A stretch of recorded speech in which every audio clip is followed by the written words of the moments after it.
नमः शिवाय शिवजी सदा सहाय। ओम नमः शिवाय गुरुजी सदा सहाय। 7वां अध्याय नरक वर्णन। नरक लोक के दुख सुन हे मानुष मति मूड, पाप करे मत इधर अति रहस्य है गूढ़। श्री सनत कुमार जी वेद व्यास जी से बोले, हे महर्षि, सभी पापी लोग यमलोक में पहुंचकर पाप का फल अवश्य भोगते हैं। इसमें भेद इतना है कि पुण्यात्मा यमराज के पास उत्तर से मार्ग से पहुंचाए जाते हैं और पापात्मा दक्षिण मार्ग से। वैवस्वत नगर यहाँ से 86,000 योजन दूरी पर है। धर्मात्मा लोग तो सुगम प्रकार से पहुँच जाते हैं और पापी कठिनता से पहुँचते हैं। पापियों के जाने के मार्ग में बड़े नुकीले कांटे बिछे रहते हैं, बड़ी गर्म बालू होती है और छुरियों के समान पैने पर ककड़ पड़े रहते हैं। उसी मार्ग में कीचड़, ऊंची नीची जगह, नोक, शंकु, सुइयां, अंगारों के समान तपी पृथ्वी, बड़ी बड़ी ढालियों वाले शुभ वाले चुभते बांस, बड़े बड़े लंबे वन, दुखदायक अंधकार वन में लगी आग, बर्फीले मार्ग, कड़ाके की सर्दी, गंदा पानी, सिंह, भेड़िए, व्याघ्र, मच्छर आदि से व्याप्त वन, बड़ी बड़ी जौंके, जहरीले सांप, मदमद हाथी, तीव्र दांतों वाले सुअर, बड़े बड़े सींगों वाले भैंस, बड़े बड़े भयानक जीव जंतु, चोर, डाकिनी, भूत प्रेत, बड़े बड़े शरीर वाले सभी फिरते रहते हैं, जो कि मार्ग में चलते पापियों को सताते हैं। इन्हीं अपार कष्टों को झेलते झेलते पापात्मा प्राणी यमपुर पहुंचाया जाता है। उस मार्ग में अपना मित्र भाई भी नहीं मिलता, उसका रूप प्रेत का होता है। नग्न शरीर, होंठ एवं तालू, सूखे हुए पानी ना मिलने के कारण अत्यंत प्यासा, ऊपर से यमदूतों के निर्दय डंडे एवं अंकुश पड़ते हैं। पैरों में पड़े हुए पाशों से घसीटते घसीटते यमदूत लेकर जाते हैं। डरता है, जलता है, भूखा है, प्यासा है, इसकी किसी को भी परवाह नहीं।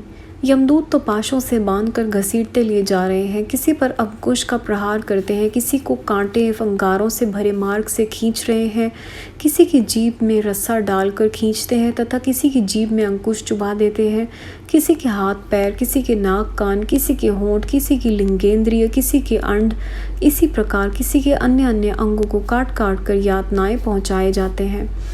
कठोर प्रहार से मार पाकर पापात्मा चिल्लाते हैं, इधर उधर भागते हैं, देह उनका फटता है, खून तथा पीप बहती जाती है। उनको पीने के लिए बड़े बड़े ढाड़ों वाले कीड़े चिपट कर नोचते रहते हैं। भूखे प्यासे व्याकुल होकर पापात्मा याचना करते हैं, पर सुनता कौन है।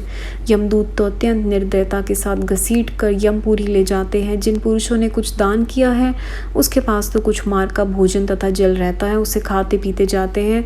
यमपुरी में बड़ी कठिनता से पहुँचते हैं। यमराज की आज्ञा से उन्हें यमदूत यमराज के सम्मुख ले जाते हैं। जो श्रेष्ठ कर्म करने वाले होते हैं उनका तो यम आदर भी करते हैं, फिर उनके पुण्यों के अनुसार विमानों में बिठाकर स्वर्ग के अनंतर उन्हें पापों का भी थोड़ा फल मिलता है। यदि निरंतर पापात्मा होते हैं तो उन्हें भयंकर दाढ़ों वाले विकराल बौहों से देखते हुए, अनेकों प्रकार के भयानक अस्त्र शस्त्र धारे हुए, 18 हाथों वाले भैंसे पर सवार, जलती अग्नि के समान लाल आंखें किए, प्रलय काल की अग्नि के समान तेजस्वी, इस प्रकार के भयानक रूप धारण कर यमराज दिखाई देते हैं और चित्रगुप्त का भी यही रूप दिखाई देता है। तब उन पापियों को यमराज फटकारते हैं। चित्रगुप्त धर्मयुक्त वचन कहते हैं। 8वां अध्याय नरक वर्णन। नरक लोक वर्णन करूं अष्टविंश प्रकार, शत रौरव 40 शत मंडल पावे जार। चित्रगुप्त कहते हैं, हे पापियों, तुम तो सदा पाप करते रहे हो, अब उसका फल भी भोगो। पापात्मा राजाओं से चित्रगुप्त कहते हैं, अरे अभिमानी राजाओं, तुमको थोड़े समय का राज्य सुख मिला था, उसे अपना सर्वस्व मान बैठे, अपने सुख को मुख्य रखकर अन्याय पर तुल गए। प्रजा बेचारी को बड़े बड़े कष्ट पहुंचाते, अनुचित शासन करते रहे, अब उसका फल पाओ।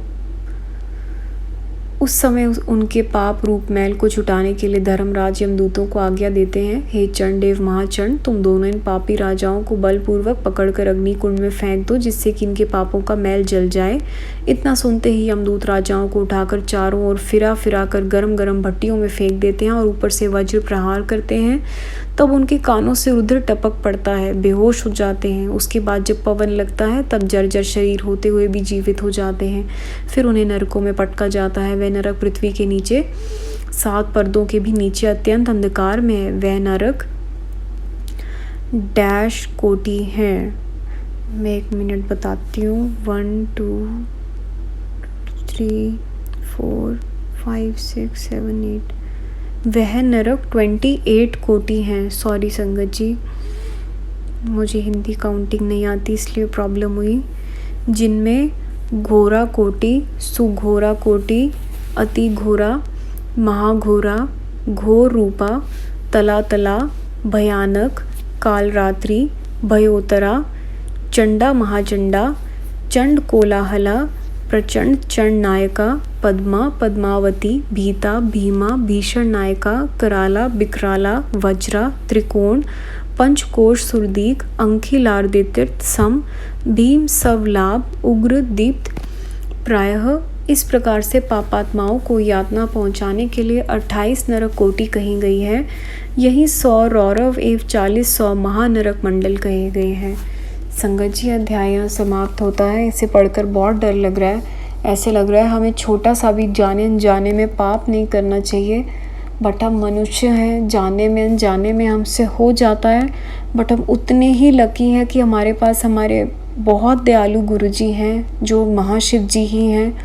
रोज़ सोने से पहले मुझे ऐसे लगता है हम सबको रोज़ गुरुजी के आगे खड़े होकर कान पकड़कर माफ़ी मांगनी चाहिए कि गुरुजी, जितने भी अब तक जाने अनजाने में बुरे कर्म हुए, प्लीज़ हमें उसके लिए माफ़ करिएगा और ऐसी बुद्धि डालिएगा कि हम बुरे कर्म ना करें। हम हमेशा सिर्फ आपको स्माइल और प्राउड करवाएं। फिर भी जाने अनजाने में गुरुजी, हम सारी आपकी संगत से जितनी भी भूलें हो जाती हैं उसके लिए दिल से वेरी वेरी सॉरी। रखी चढ़ना दे कोल माल का। थैंक यू संगत जी, गुरुजी सुनने के लिए। अगले अध्याय हम अगली वीडियो में सुनेंगे।